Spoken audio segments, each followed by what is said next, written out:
Opening lines of communication. This pawn thrust immediately stakes a claim in the center and prepares development.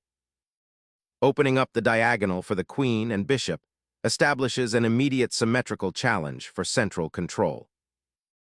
Developing a knight to control the center and prepare castling, this is a standard and sensible step. Challenging the center immediately, this response aims to disrupt white's pawn structure and ignite active piece play early on. Opening the center aggressively, white immediately challenges black's pawn structure and aims for a dynamic battle. Black seizes the opportunity, but the central pawn is a tempting, yet dangerous lure, potentially leading to a tactical skirmish. Asserting central influence, this bishop prepares to contest the d-file and potentially launch an attack on the castled black king. Aggressively reclaiming the center, this thrust immediately challenges white's central pawn and opens lines for black's pieces. Capturing the pawn opens central lines, initiating a sharp tactical battle for initiative. Steering the knight back defensively, black aims to regroup, though the potential for white's pawn storm on the kingside looms. Clearing the central files grants white an open d-file for his rook, potentially pressuring black's queenside and facilitating piece development with tempo. Reclaiming the pawn opens up the bishop on c8, creating a more harmonious piece development for black and contesting the center's influence. Securing the king's safety is paramount, opening up avenues for piece development and readying the rooks to influence open files. Preparing to castle is the immediate priority, neatly tucking the monarch away while simultaneously developing the bishop to an active square, eyeing the center and the queenside. Launching a pawn to control the center often opens up lines, but here it's about solidifying your knight's presence and preparing for future pawn thrusts while maintaining a harmonious development. Consider how this knight's position influences potential advances on the queenside. Repositioning the knight to a more active square clears the e-pawn's path for future pawn breaks and prepares to contest the central files, aiming to disrupt white's harmonious development. Opening lines of communication. The bishop on f4 now eyes the d6 pawn and prepares to challenge black's control of the central squares, while also contributing to potential kingside pressure should the opportunity arise. Safeguarding the monarch by tucking him away behind a pawn shield is paramount, especially given the open central files and the potential for rapid piece development by white. Reinforcing the kingside pawn structure, this humble advance prevents any immediate tactical intrusion by black's bishop or knight towards g4, subtly enhancing the safety of white's monarch and preparing for a more fluid development of pieces on the queenside. Reinforcing the pawn chain, black solidifies their central presence, aiming to counter white's development and maintain flexibility for future pawn pushes or piece maneuvers. The knight's retreat to e2 signals a strategic repositioning, aiming to contest the central squares and potentially reinforce the kingside if black overextends. White now prioritizes piece harmony, seeking to deploy the remaining minor piece from its initial square effectively, rather than a direct pawn clash. This measured approach avoids unnecessary complications and allows white to observe black's subsequent plans before committing further. It's a quiet yet potent maneuver that builds underlying pressure. Reclaiming the center with the rook establishes a dynamic presence on the e-file, challenging white's piece coordination and preparing for potential pawn advances. Solidifying the pawn center and preparing for potential pawn advances on the queenside are the key ideas behind this subtle maneuver, aiming to restrict black's maneuvering space and establish a stable structure that can support future play. Launching the knight towards the kingside, 12.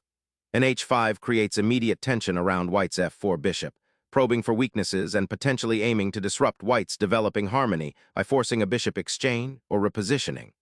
This aggressive thrust signals black's intent to complicate the position, hinting at tactical skirmishes rather than a serene positional buildup.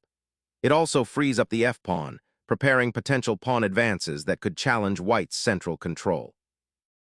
Unleashing the bishop to a central outpost, white aims to pry open the kingside and potentially trap black's knight if it ventures too far from its defensive duties, while simultaneously pressuring the d5 pawn and limiting the mobility of black's pieces on the queenside.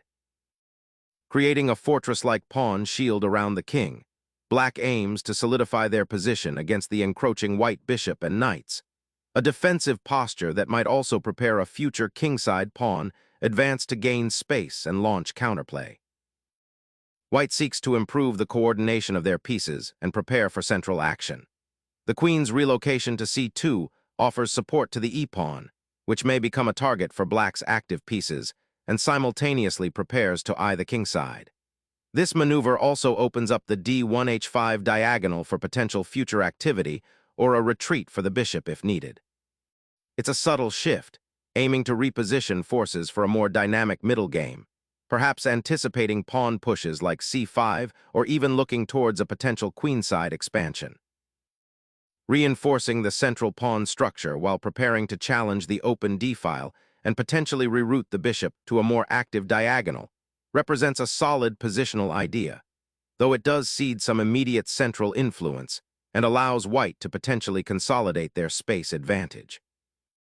The rook's redeployment to the e-file now exerts direct pressure along the open central file, anticipating potential pawn advances or piece maneuvers that might exploit this line, and simultaneously prepares for a possible pawn break with f4. Unleashing a pawn thrust like this, 15f6, is a bold attempt to disrupt white's developing harmony and challenge the forwardly placed bishop. It opens up the f-file, which could become a crucial pathway for your pieces, but also weakens the e6 square and potentially exposes your king's defenses on the kingside. Consider the immediate tactical repercussions. Can white exploit the discovered attack on your rook or the potential for a discovered check? This move prioritizes activity over a more solid defensive posture, a risky gamble that could either revitalize your position or lead to significant complications you might regret. Reclaiming the initiative on the kingside, the bishop retreats to a safer square, indirectly preparing to contest the weakened light squares around black's king. Solidifying the kingside defense while simultaneously preparing to activate the bishop along the long diagonal is the primary intention here. By placing the bishop on f7, black ensures its safety from immediate threats and connects the rooks for potential future action on the central files. This move also subtly prepares for a potential pawn advance on the kingside later in the game, though that remains a distant prospect given the current pawn structure. Initiating an aggressive pawn storm on the kingside, white seeks to shatter black's defensive pawn structure and expose the enemy king, though this opens up potential counterplay for black along the weakened central files if white's attack falters. Reclaiming the knight to its initial square, the knight's journey from the kingside to a central outpost now faces a fundamental reassessment of its strategic purpose.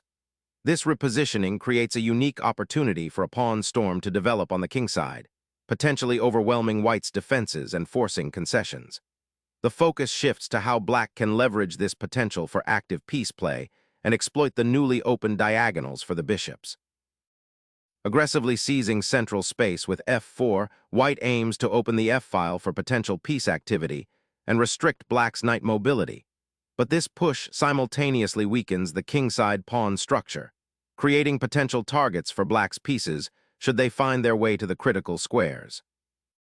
Opening the diagonal for the queen and king's bishop, this maneuver aims to create counterplay by challenging white's central pawn structure and potentially forcing concessions on the queen's side.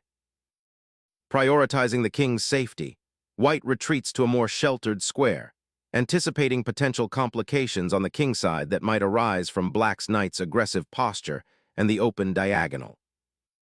Securing the queen's presence on the central dark squares offers better support for the upcoming pawn advances and prepares for potential exchanges that could open lines towards white's king.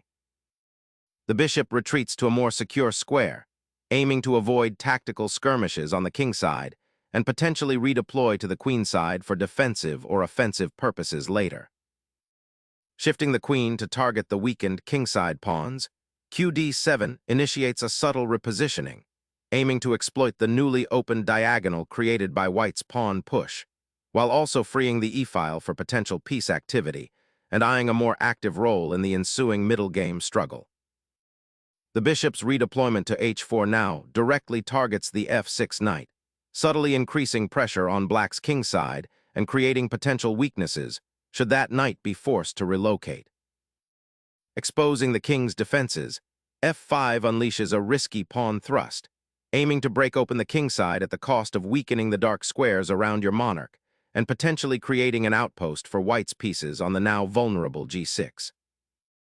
Unlocking the e-file with this capture immediately challenges black's central pawn structure and initiates a crucial exchange that will redefine the board's landscape.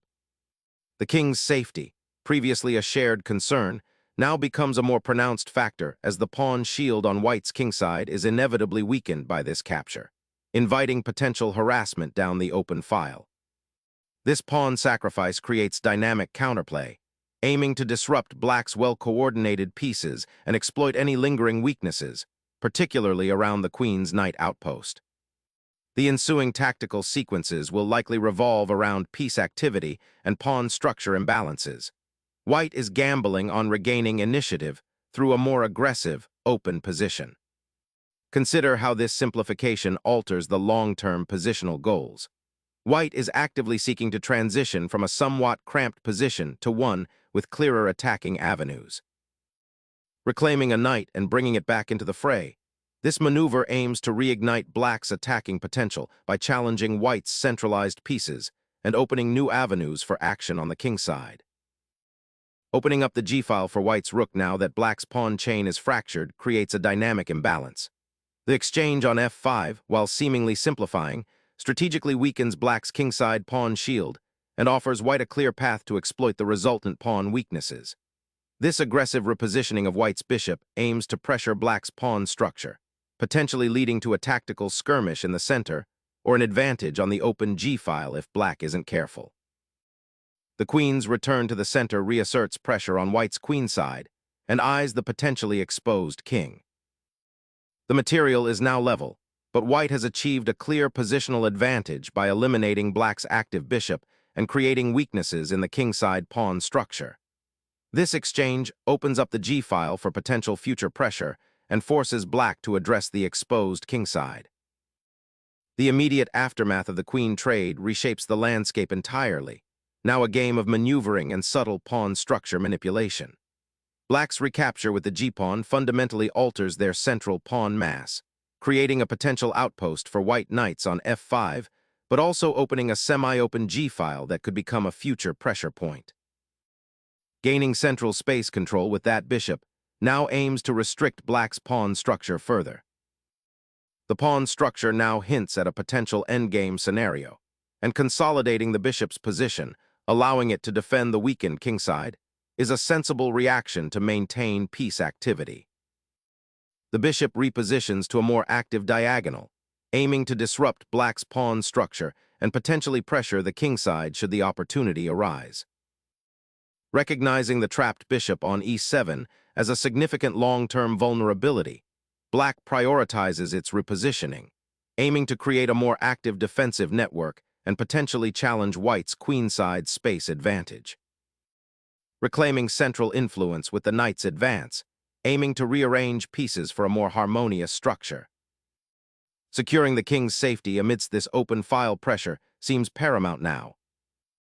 Initiating a rook maneuver to the central column, this sequence seeks to activate the piece from its somewhat passive initial placement, potentially eyeing the weakened squares around black's monarch and creating opportunities for dynamic play.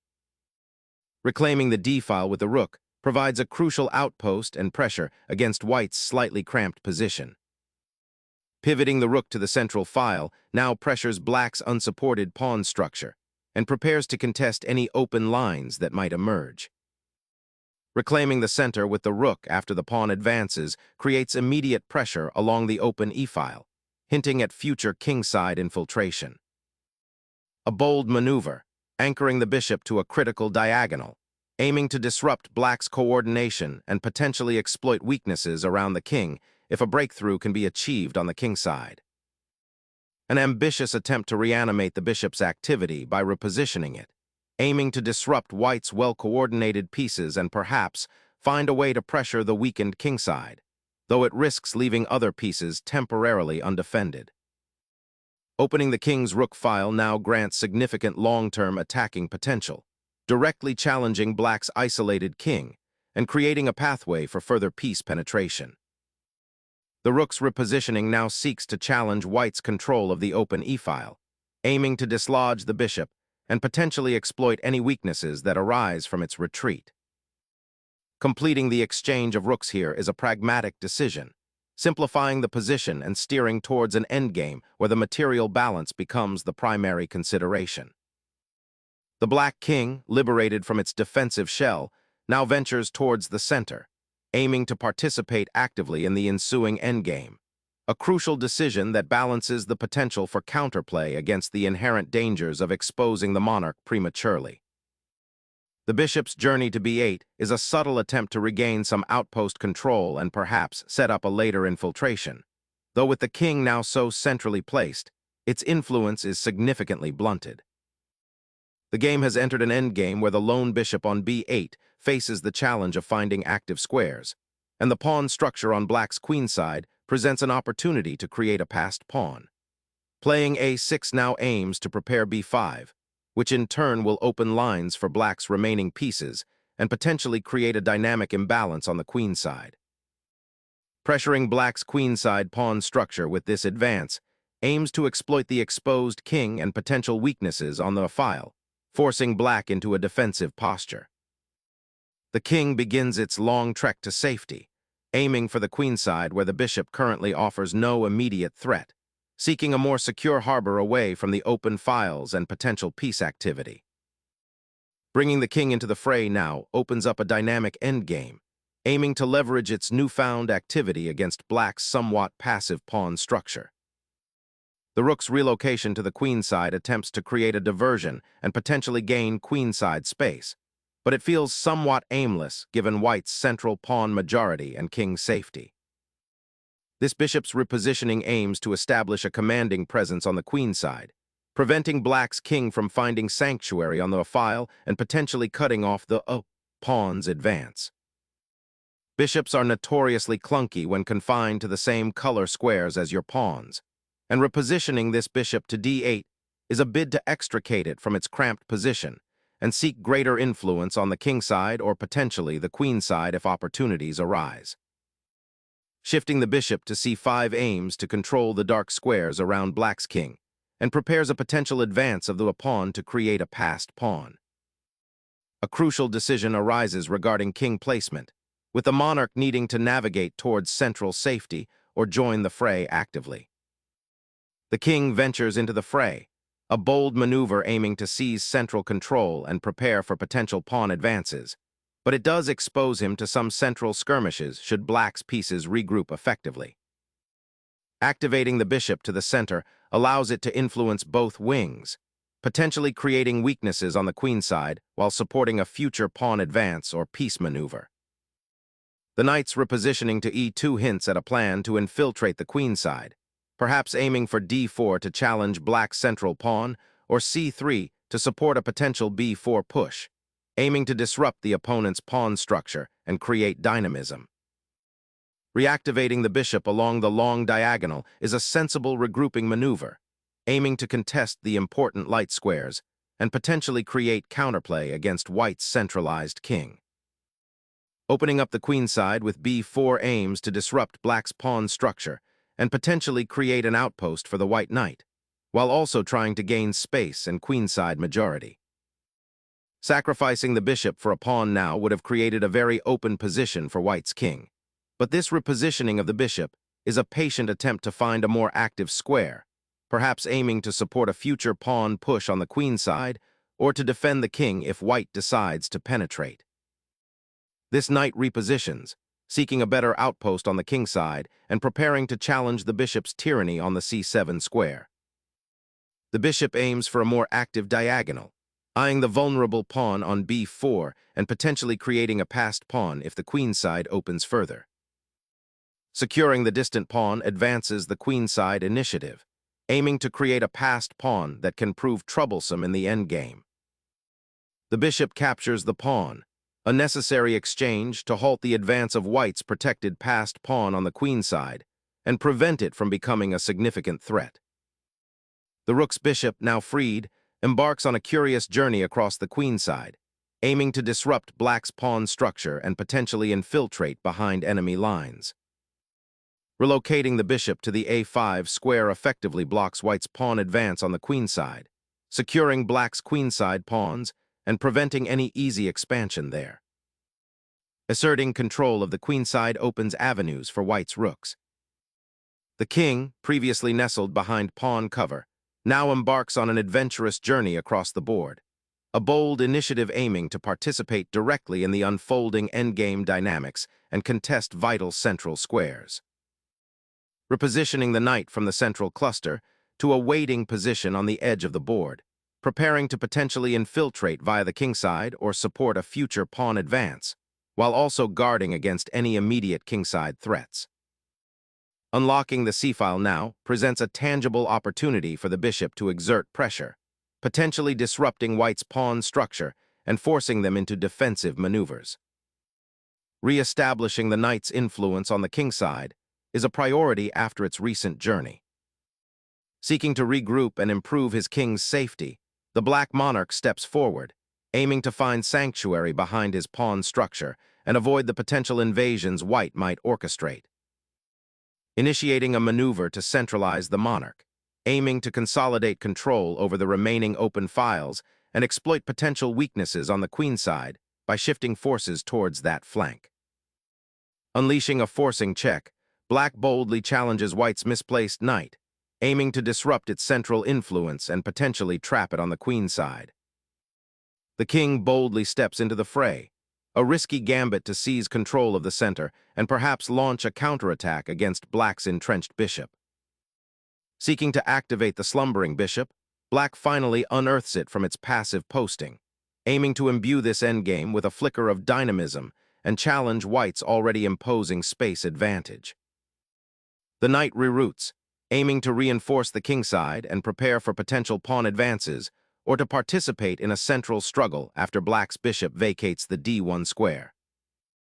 The bishop's repositioning to g2 aims to finally activate that dormant piece and potentially support a kingside pawn push or create a diversion on the light squares. Rerouting the knight through c1 aims to reposition it to a more active square, potentially e2 or g2, to aid in the defense of the king and to prepare for potential pawn advancements on the kingside, while also subtly challenging black's centralized bishop. Sacrificing the bishop for a passed pawn is a classic endgame strategy, but here it feels premature, abandoning crucial defensive coverage on the kingside for a pawn that may not prove decisive. The king bravely steps forward to secure the newly opened central files, aiming to participate more actively in the ensuing endgame. Uncovering the kingside's defenses, this knight maneuver forces the monarch back into a vulnerable position, disrupting white's coordination and offering a chance to exploit the compromised pawn structure before the endgame truly solidifies. The king steps forward, a bold but potentially perilous advance, aiming to reclaim lost central influence and support the lonely knight that has wandered far afield. Sacrificing the bishop on d1 opens a clear diagonal for the white queen to potentially infiltrate the kingside, though it also allows black's king to find a slightly more active square on e8. This knight's repositioning aims to reclaim central influence and explore potential mating threats around black's isolated king. Committing the bishop to such an exposed square allows white to potentially trap it with a pawn push, creating a significant positional weakness for black's pieces in the long run. The king's journey back to safety begins, a cautious shuffle towards the queenside to escape the immediate threats. Shifting that bishop to the queenside prepares to contest the open b-file and potentially create a passed pawn, a crucial endgame objective with limited material. Disrupting the enemy's pawn structure and king's safety with this timely knight check is a crucial step in simplifying the position and potentially creating winning opportunities in the endgame. The king's bold foray to the flank is risky, aiming to stir up activity, but leaving it exposed to potential discovered attacks or checks along the open files, while simultaneously neglecting the defense of its central pawns. Repositioning the king to defend the pawn on b4 is crucial, preventing black from gaining further momentum on the queenside and potentially creating weaknesses. Unleashing the bishop from its passive guard post on the a6 square offers a glimmer of counterplay, seeking to disrupt white's otherwise comfortable pawn structure and potentially exploit the newly opened diagonal towards the white king. Pivoting the knight to f7 opens up vital diagonal lines for the rook on e1 and prepares to bring the knight to a more active square, potentially supporting a pawn push or even swinging over to the kingside, should the opportunity arise to unbalance the position. Embracing the bishop's retreat allows the knight to reposition for a potential central advance, aiming to disrupt black's pawn structure and create new attacking avenues. This rook maneuver aims to free the knight and potentially control the 7th rank once the opponent's bishop is no longer a threat on that diagonal. The bishop's journey to e1 creates a looming threat of triangulation, aiming to trap the rook and potentially fork the king and rook should it move awkwardly. Repositioning the king to this square aims to consolidate the pawn structure and prepare for potential pawn advances on the kingside, while also keeping an eye on the central squares. Pivoting the bishop to f1 finally activates its defensive potential, offering vital support to the king and preparing for a potential counterthrust should white's pieces become overextended. Initiating a tactical realignment to exploit the vulnerable kingside. Unleashing a furious final push to trap the wandering king and exploit the exposed dark squares.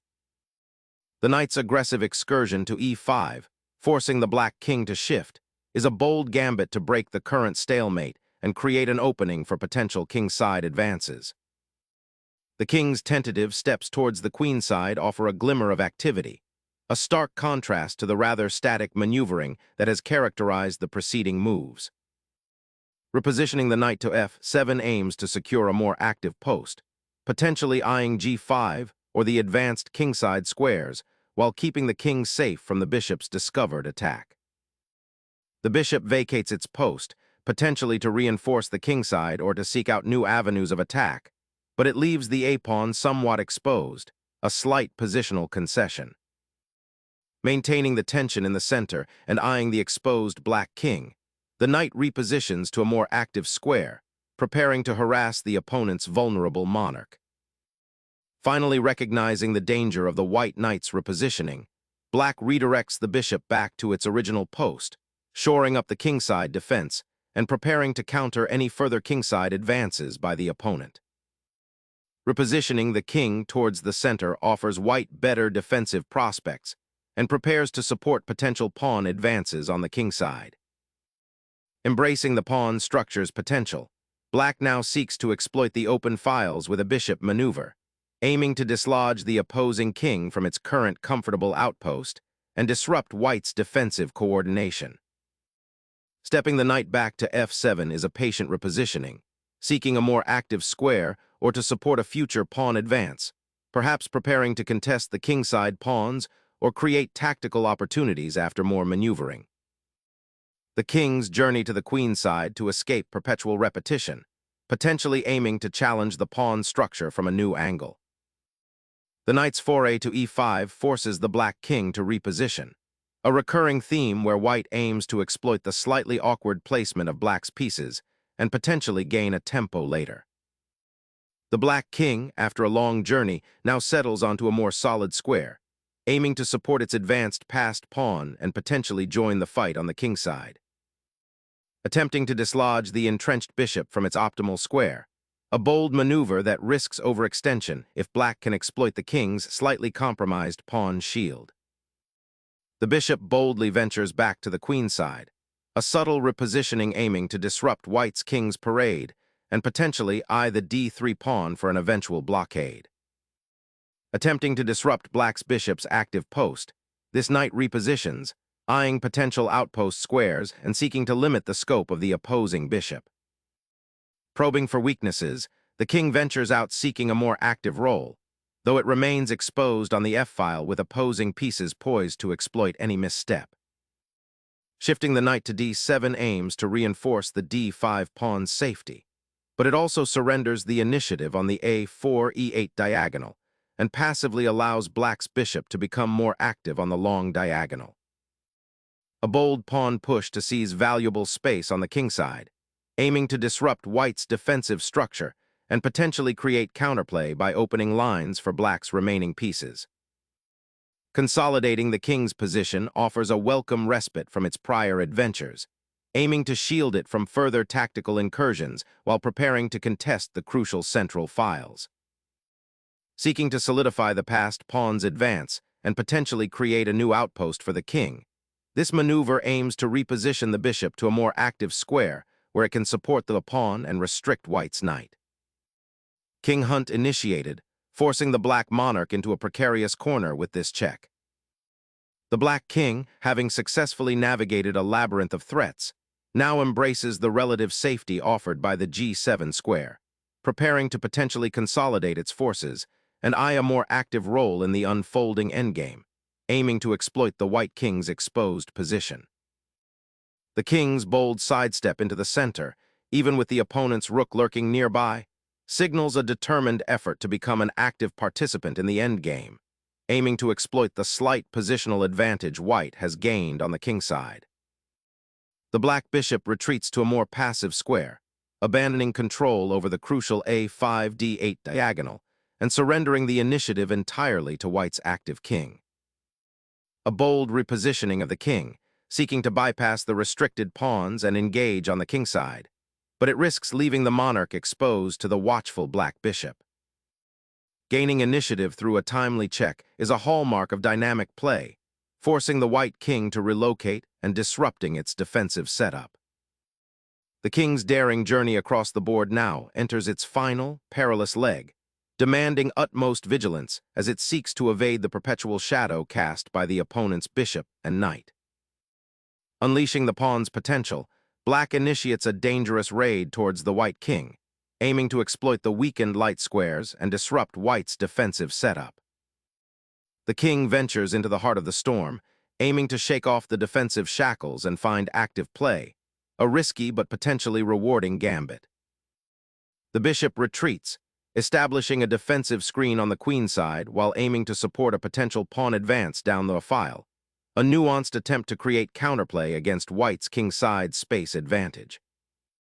The king steps forward, seeking a more active role in the maneuvering, a bold gambit to centralize the monarch and potentially unlock new attacking avenues or defensive fortifications in this complex endgame. Venturing to the corner, the bishop aims to become an outpost, hoping to restrict the white king's access to the queen side while simultaneously preparing to support a potential pawn advance. Relocating the king to the second rank solidifies its position, preparing to support the advancing pawns and potentially creating a safe haven from any discovered checks along the now clear diagonal.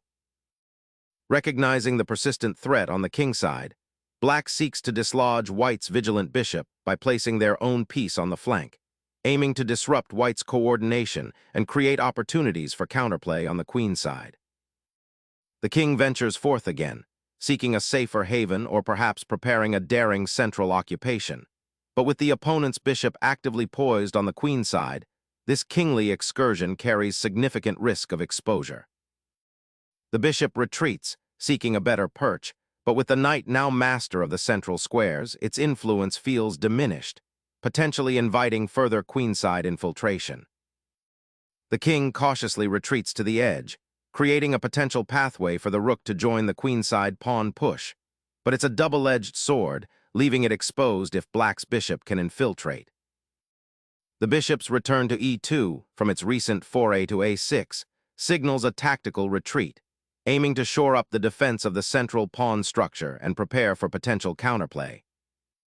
The white king steps back, sacrificing precious tempo on this iteration of the king dance. The bishop, after a long journey, finally finds a more active square, eyeing potential pressure down the file and offering better support for the king's safety in the upcoming endgame phase. A final shuffle back to the king side, a retreat from the edge of the board as if reconsidering the entire battlefield after black's persistent bishop maneuverings. This isn't about an immediate threat, but a subtle repositioning to maintain defensive integrity, keeping the king from becoming a pawn in black's endgame aspirations. It's a waiting game, asking black to prove their positional advantage or make a more concrete advance, a quiet dance on the brink of a positional concession. Shifting the bishop to f1 finally aims to unblock the g-pawn's potential advance, a stark contrast to the earlier tactical skirmishes that saw pieces exchanged in the center. Stepping back from the brink of repeated draw offers, the king ventures to a more active square, aiming to potentially support a queenside pawn advance and perhaps create new threats, rather than passively watching the opponent's pieces maneuver into ideal positions. The bishop retreats, seeking a safer outpost after its valiant effort to disrupt white's king's security, now aiming to support the pawn's advance and prepare for a potential rook maneuver. The kings have found themselves in a strange tango, shuffling back and forth. It seems the primary goal is simply to avoid blunders and wait for the opponent to crack. Current assessment. It appears both players are struggling to find a way forward. The board is quite balanced, and neither side has a significant advantage. The game has devolved into a waiting game, with both kings moving cautiously around the central and queenside areas. Suggestions for improvement. Look for pawn breaks.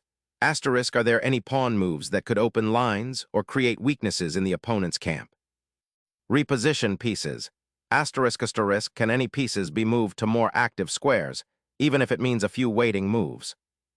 Consider pawn structure. Are there any pawn weaknesses that can be exploited or created? This game is a good reminder that sometimes the most important thing is to stay calm and not make impulsive mistakes. The bishop retreats, a subtle repositioning to maintain defensive coverage while keeping options open for potential counterplay on the queen side, anticipating the white king's continued maneuvering. The king cautiously retreats, seeking the safety of the h-file, a necessary step to preserve its shelter while the opponent's bishop dances near the queenside pawns. The bishop now eyes the kingside again, seeking to disrupt white's structure and potentially create a passed pawn if an opportunity arises. King's repositioning to g2 offers a slight safety net, though it's still somewhat exposed given the queen's absence and the pawn structure.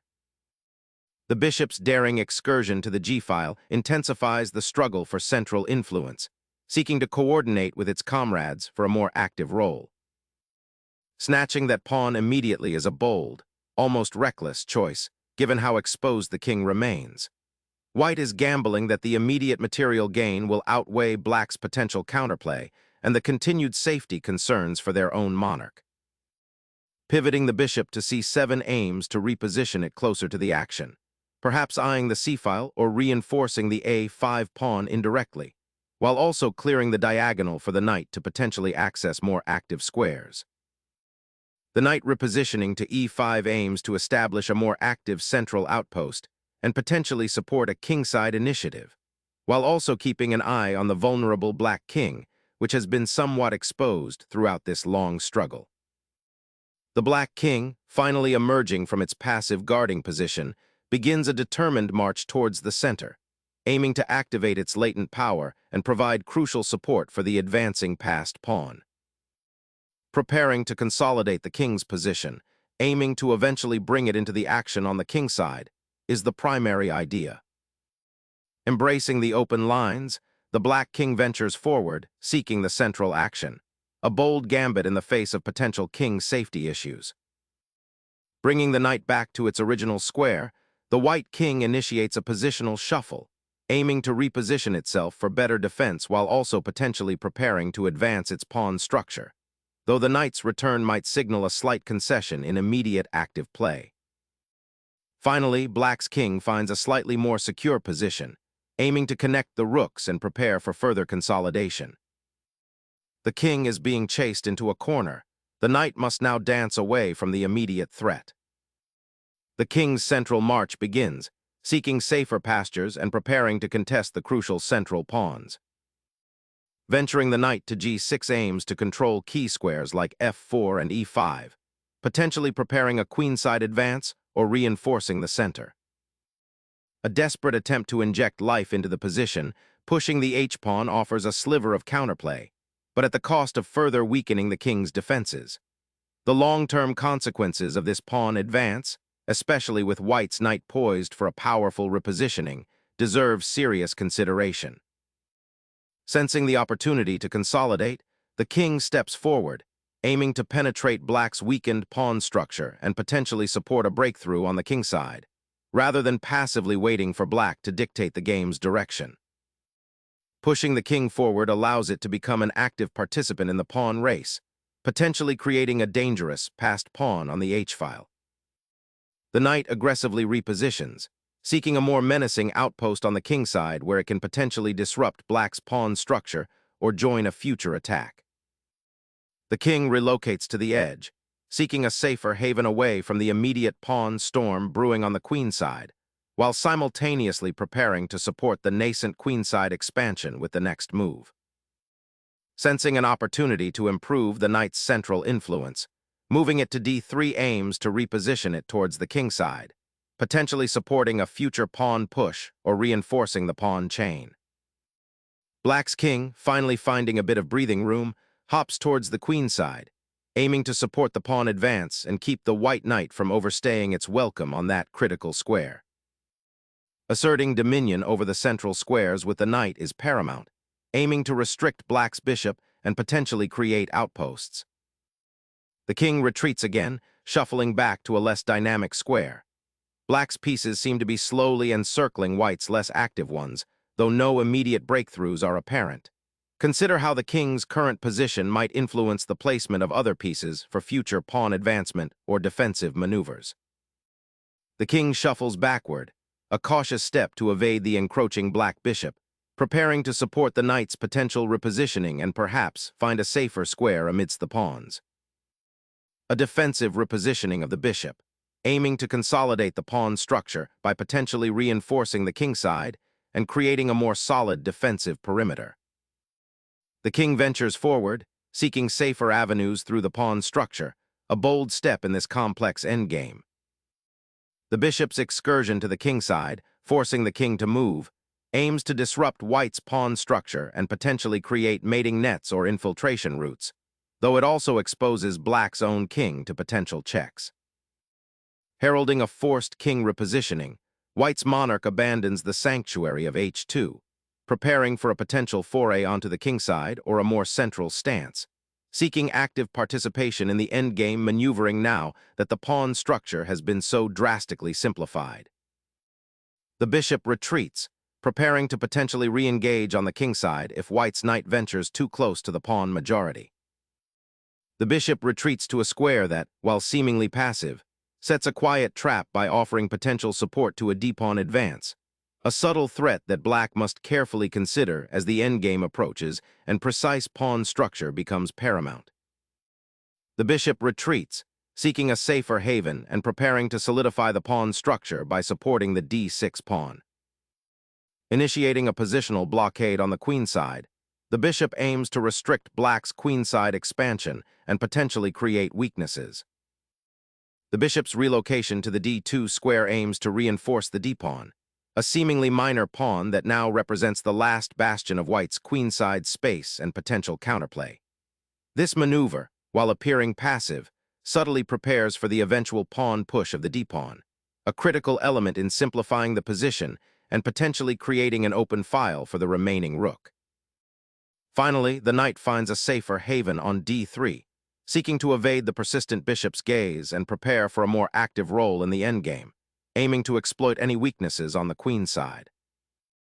A bold decision to tuck the bishop away, aiming to eventually redeploy it as a formidable force on the king side, though it leaves the kingside pawns momentarily less defended. Pondering a strategic retreat, white redirects the bishop to a more supportive square, aiming to consolidate its position and prevent black's anticipated knight sortie to the king side. Shifting the bishop back to guard the d2 outpost is a pragmatic decision, aiming to solidify the pawn structure and create a defensive anchor. This maneuver, however, subtly concedes space on the queen side. By returning to d2, the bishop relinquishes any potential for quicker engagement and allows white to maintain a slight initiative in controlling the central squares. It's a trade-off between immediate safety and long-term positional pressure, a common theme in this complex endgame. The bishop now acts as a passive defender, waiting for the opportune moment to rejoin the fray, but in doing so, it surrenders some of its active potential. Gaining a tempo by forcing the black bishop to reoccupy its previous square, This maneuver seeks to consolidate white's queenside advantage and prepare for further pawn advances, potentially creating a passed pawn on the b-file. Exploring new avenues of activation for the queen's knight, aiming to disrupt the enemy's defensive setup by challenging the bishop's dominion over key squares. The king's newfound freedom on the queen's side is immediately checked, forcing a retreat and preventing any immediate breakthrough from the black monarch. The king's safety is paramount. Tucking it behind the pawn chain on the queen's side creates a fortress, isolating the enemy knight and preparing to potentially advance the queenside pawns to create a passed threat.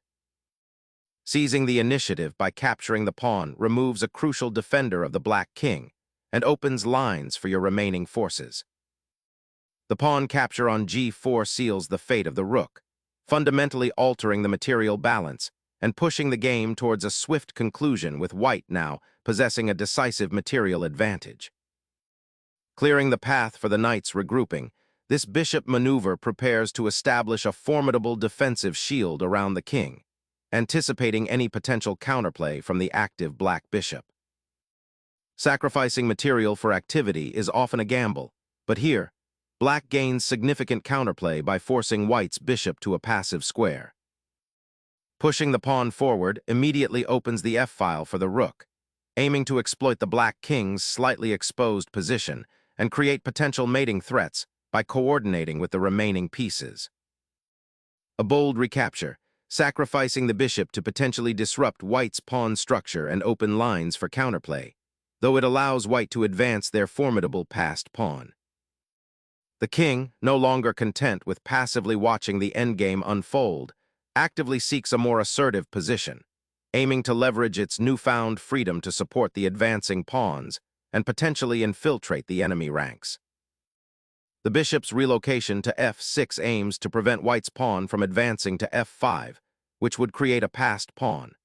This maneuver strategically solidifies black's pawn structure against further encroachment, ensuring the king remains well protected by its remaining defenders in this increasingly complex endgame.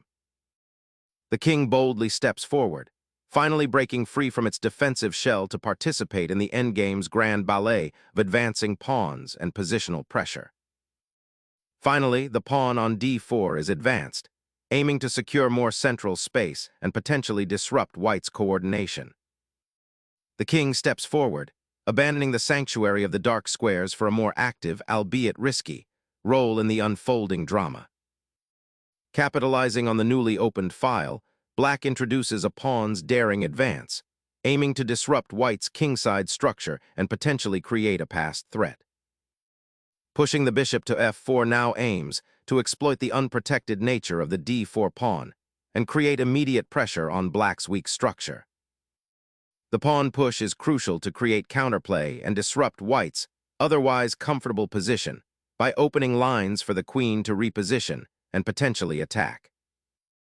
Shifting the monarch to the kingside prepares to contest the open files and potentially launch a decisive pawn storm. Pondering the potential of the passed pawn, black brings the king closer, a bold maneuver to escort this significant threat through enemy lines and ultimately secure a well-deserved promotion. Capturing the pawn on d2 with the bishop dramatically simplifies the position, leaving black with a passed pawn that is now highly dangerous. This endgame transition sees white sacrificing material for a potentially lost position unless black makes an immediate, decisive mistake. The king, finally liberated from its defensive duties, embarks on an adventurous journey, seeking active participation in the endgame's unfolding drama, a testament to its newfound importance. The king, liberated from its defensive duties, now ventures forward, seeking to play a decisive role in the endgame's final act. The king's journey to the d8 square, while seemingly defensive, paradoxically creates a pathway for the bishop to retreat and potentially offer a stalemate threat if white isn't careful.